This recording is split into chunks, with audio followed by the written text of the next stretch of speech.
simply overwhelmed by the love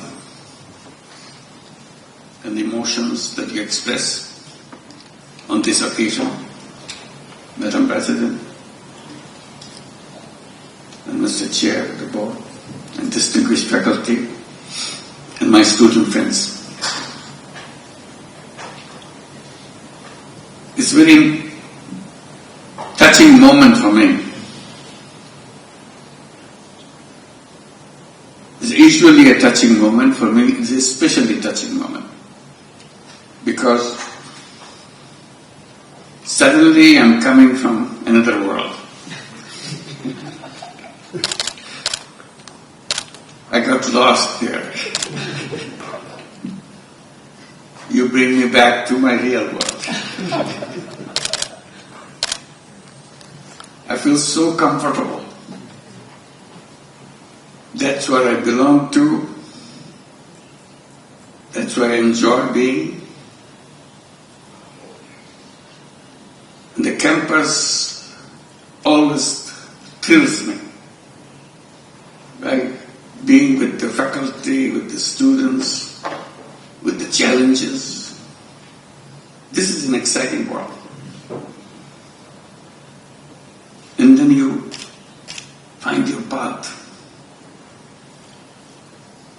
How to see things in a clearer way than it was before.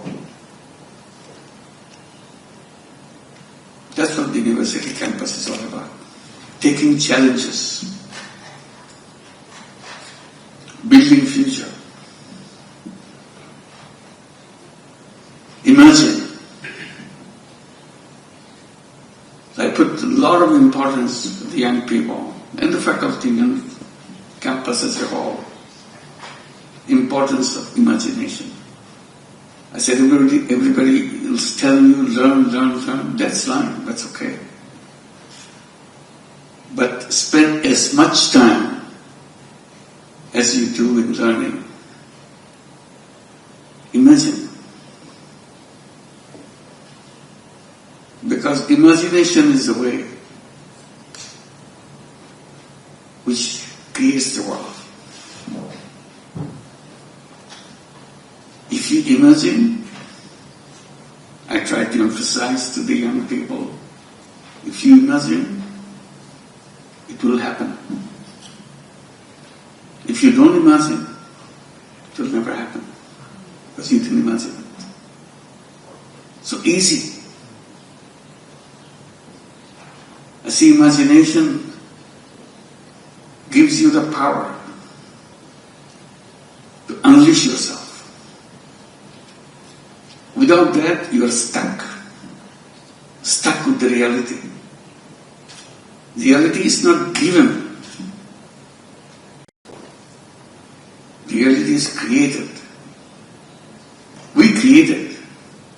That's what the beauty of the university campus is.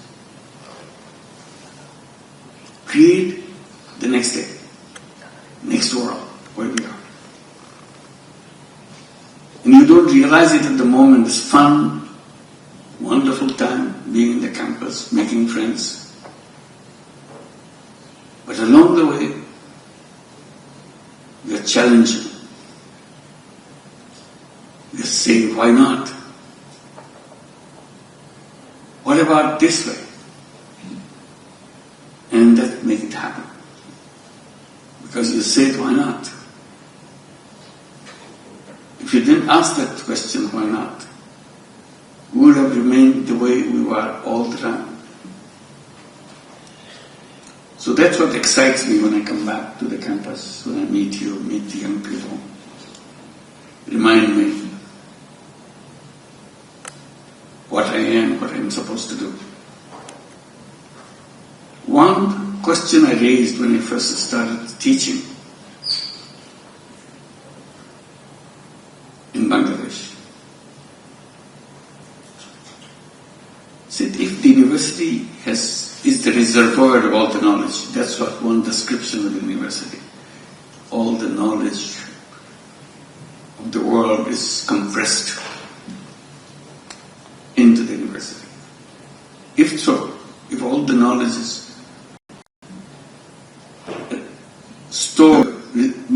reservoir, the campus. How come you have so much power outside your door in Bangladesh? How come your knowledge doesn't spill over to them? Maybe your reservoir doesn't have anything. You're faking it. If there's a real thing, it should have come out. Solution would be long found. I said, there should be connection between the people who live outside the campus and the people who are practicing, learning, teaching within the campus. Now, there is distance. You don't want to pay any attention where you are located, who are people around you. Without them, knowledge has no meaning.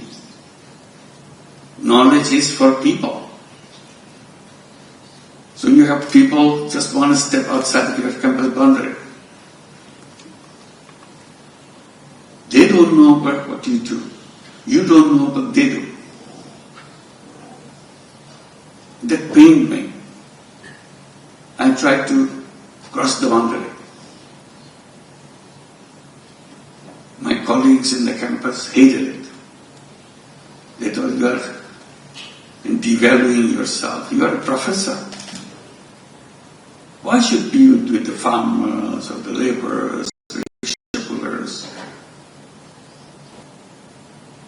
You demean us. I said, no. I said, as a professor, as a teacher, that's my job, to find answers. If I'm not finding answers, teaching is all in the book. You don't need a teacher. You need a teacher because he and she guides you. How can he and she guide you if he himself doesn't know anything? So that's where my journey began. Amazing thing. Gradually, I turned around. I was the teacher in the campus. And suddenly I find myself a student in the village. Every day I'm learning. Years later I found out that's the best university I ever been to. The village women taught me so much. Today, whatever I'm saying, whatever I'm doing, all inspired by them. And very simple thing about life. Simple questions.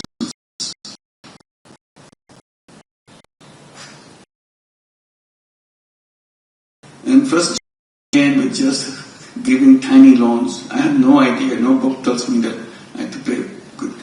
It's because of the necessity of the circumstances. Forced me to take action. Very innocent action. I didn't think it was an academic work I was doing.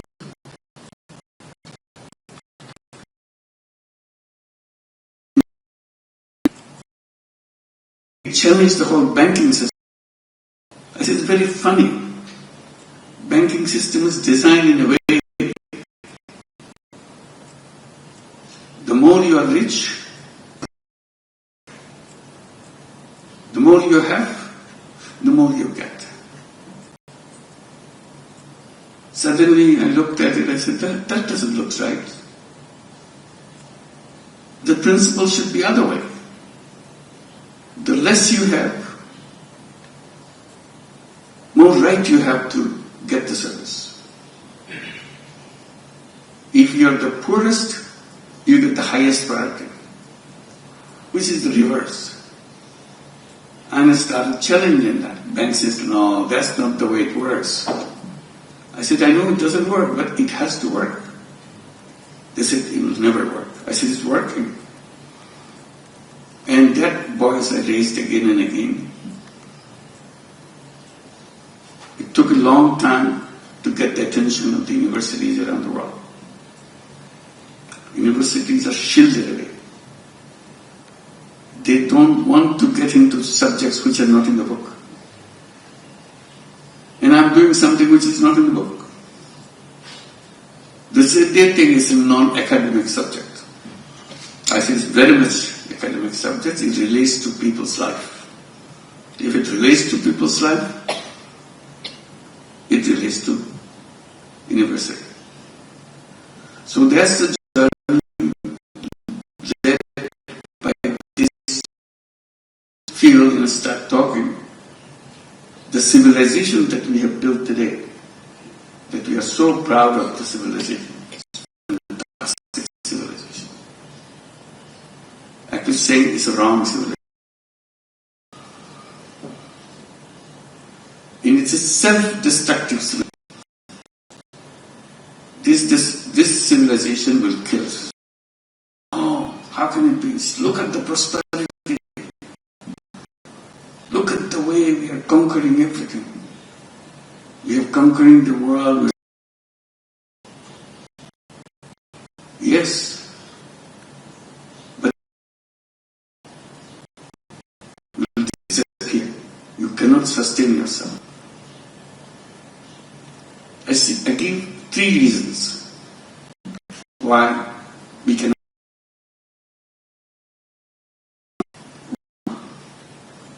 Environment. Everybody agrees there's something wrong with us on the environment issue. I say it's not about something wrong. It's inching towards destroying everything that we have. If you just simply take one aspect of it, there are so many aspects. Waste. I said the way we are fast exploding with waste.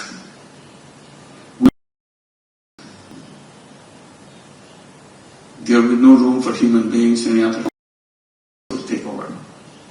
Every day we are creating waste. We are destroying life. I said this is one reason so powerful. Unless you can address that issue that we are going to save this planet, save the environment, we cannot survive. Second issue that this is alone is enough for destroying the civilization and us. The second one brought us into this civilization. We are so proud of it. Wealth. Massive concentration of wealth. Wealth is fine. We are so proud of wealth every day. Where does and we are responsible. We are the people who design all the theories, all the things. We are responsible for this destruction. We put in our economy the critical factor, critical element, maximization of profit. So everybody is trying to maximize profit. And in the principle of profit, the more profit you make, more powerful you get. And all the wealth start coming to you. And you double it, triple it, multiple it. People have less profit, no profit, they're so the continuous force of profit pushes you to get all the wealth to yourself. No matter which country, which economy you take, wealth is fast approaching the people at the top. So few people in the top, a few percentage of people in the top, they accumulate all the wealth the nation has. Very little is distributed down the line. Globally, if you think, total global wealth is in the hands of few people. You can count them in number, you know them. That is not a tenable system. Simple. It will explode, it will destroy itself. Can we not do something? Of course we can do that if you think about it. Now that we are happy with this, we got our peace, we are happy with it. He got everything, okay, it's not. It's not. Every other people is as smart as him. Once you get big, bigger, you get the biggest. You continue. But everywhere is not. So that again, wealth concentration will be creating chaos everywhere. And it will explode. We have no solution for that unless we come back to can we address that. And the third one, which will destroy the whole world, is unemployment. We talk about employment all the time, but work for unemployment. We design technology, powerful technology. Where you need 10 people, now we need 1 people. Where you need 100, we now can do it 2 of them. So what happens to people who are left out? Because technology is moving in that. Now you have the artificial intelligence. You are so happy. You practically don't need any people, so they are so proud. Is it a good news? You don't need any people? An artificial intelligence can design things on their own. I said, oh my God. I need to do things. Make it easy for me to do things. I don't see artificial intelligence as a... Because I see that artificial technology is taking away my control on this. If the technology takes away control,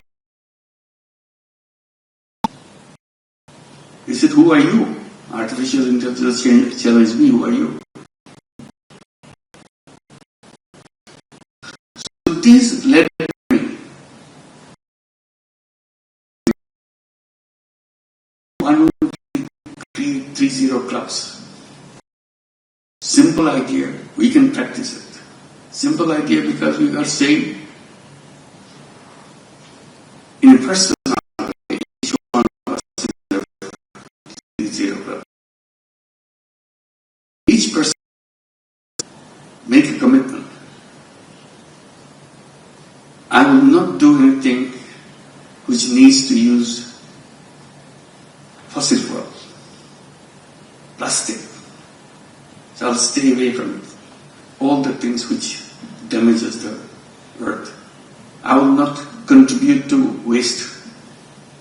If I have one shirt, I don't need another shirt. Because another shirt is waste. But here we created an economy, buy, fashion, throw away. So you have to counter. So I become a person to save the planet. No waste for me. I do not seek jobs because job takes away my creativity. So unemployment will turn into entrepreneurship. I'm not looking for employment, so unemployment doesn't mean anything to me.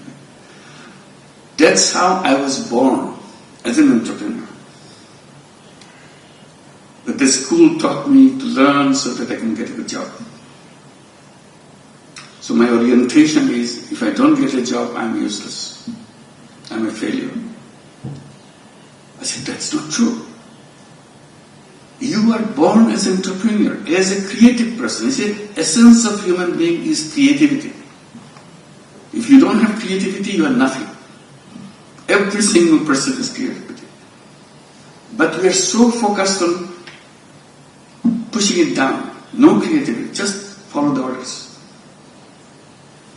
I said, we are not slaves. But our system turned us into slaves. The more obedient I am, more progress I make in my job. I said, the whole purpose of being human being is totally defeated. So I've been entrepreneur. I can create the world that I want. So these are the 3 zeros. On top of it, another idea came and attached to it. Business for profit maximization. I said, who said so? We'll create business for no profit at all, for no personal profit. Company business will make profit, but profit will stay with the business, not with the owner. Why I create that? I create business for solution of problems, for a purpose, not for making money. Only purpose in business today is making money. I said, no, that's not what it is. Business is a wonderful tool. But the question is, what do you use it for? You are using it for personal gain. They explained it away by saying, you know what? That's the way human beings are. They are selfish. They want to make money. That's why you have to build a system based on selfishness. Because that's the unique quality of human being, is selfish. I said, you misunderstood human being. Human beings are selfish and selfless. But you cut off the selfless part. You keep on with the selfish part. You build the whole world on the basis of selfish part and create a wrong world. If you address it as a human being, selfish and selfless, you would have 2 kinds of business. One is a selfish business, and another is a selfless business.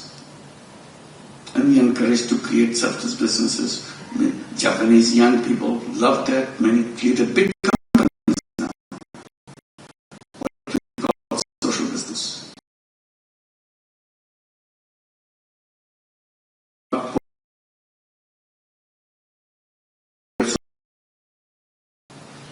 Trying to see how to solve problems in a business as a tool. Business is a very powerful tool, but the purpose has to be put in there, right purpose. So one thing led to another. And it all happened because of the interactions, because of the debate, because when I'm taking my students with me to address something, they're raising questions constantly, and I'm trying to find answer for me, not for them, because I don't have the answer. When I have it, I say, shall we try this way, maybe this will work. And I say, this is fantastic. So whenever I come back to campus, as you did help me to do that, it's an amazing opportunity to look back and enjoy being in the campus. And thank you for giving me this opportunity.